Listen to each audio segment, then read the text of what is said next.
पंजाब की पहली ई taxi scheme में कैसे और कितनी डाउन पेमेंट से रजिस्ट्रेशन होगी, गाड़ियां कौन सी दी जाएंगी और माहाना किस्त कितनी होगी।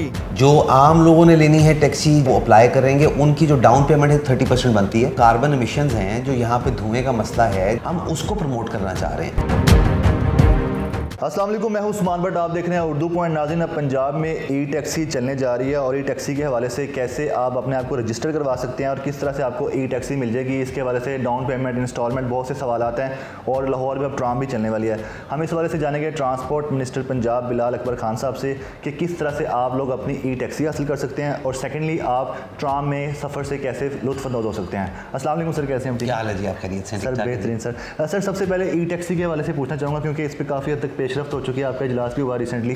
तो ई टैक्सी के हवाले से इस वक्त क्या स्टेटस है, क्या बुक रजिस्ट्रेशन हो रही है? जी, अभी रजिस्ट्रेशन शुरू नहीं हुई है जी। अभी हमने स्कीम डिज़ाइन कर ली है, स्कीम लॉन्चिंग के फेज़ के अंदर है। अप्रूवल्स हमारी आ चुकी हुई हैं जी। जो मैन्युफैक्चरर्स थे, जो हमने उनकी रजिस्ट्रेशन लेनी थी वो हमारी आ चुकी हुई है।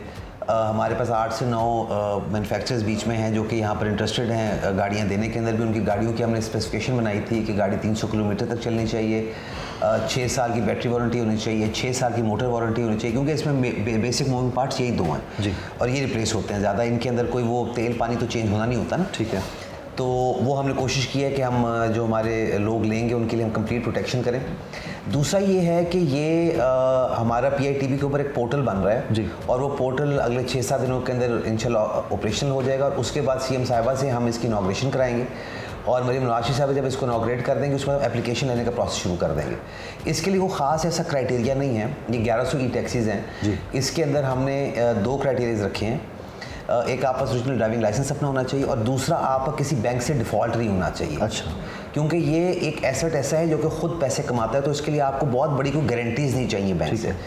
जो कंपनीज़ टैक्सी चलाने वाली ऑलरेडी काम कर रही हैं उनके लिए कोटाज़ हैं, उनके लिए नंबर ऑफ़ टैक्सीज़ जो अप्लाई करेंगे उसके हिसाब से एक हमने स्लैब्स रखी हुई हैं कि उनको कितनी सब्सिडी हम उसके अंदर देंगे।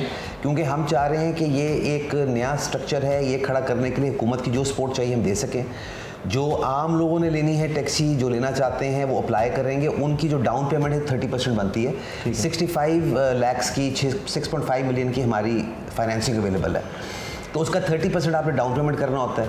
वो 30% तकरीबन 18 से 20 लाख के बीच में बन जाता है। ठीक है। उसके अंदर भी गवर्नमेंट इंशाल्लाह 30% अपना या 25% अभी वो डिसीजन फाइनल होना बाकी है, और CM साहब बताएंगे, मेरे ख्याल से ज़्यादा ही होगा। तो आपको 8-10 लाख रुपए डाउन पेमेंट करके आपको एक बैंक से लोन मिल जाएगा जिसका इंटरेस्ट जो है सारा गवर्नमेंट पे करेगी और आपने आसान किस्त देनी है। 50-60 हज़ार रुपये की किस्त बनेगी।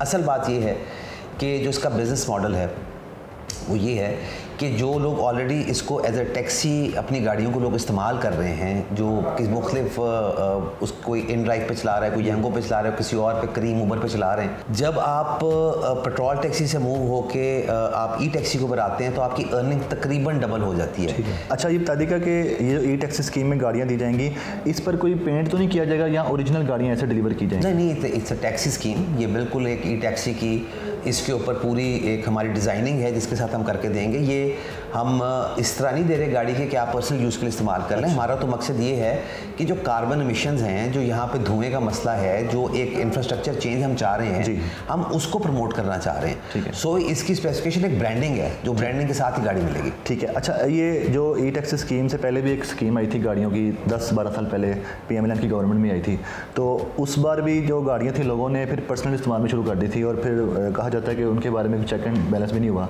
इस बार कोई चेक एंड बैलेंस रखा? देखिए, वो टाइम बहुत फ़र्क था, ये टाइम बहुत फ़र्क है। तब भी वो गाड़ी एक टाइम तक टैक्सी के लिए इस्तेमाल होती रही। उसके बाद आहिस्ता आहिस्ता जब उनकी उम्र पूरी होनी शुरू हुई तो लोगों ने उसको कन्वर्ट करके अपने इस्तेमाल भी शुरू कर लिया। आप वो येलो कैब स्कीम की बात कर रहे हैं, क्योंकि हमारी वो उस टाइम पर डेमो की गाड़ियाँ आई थी। सही।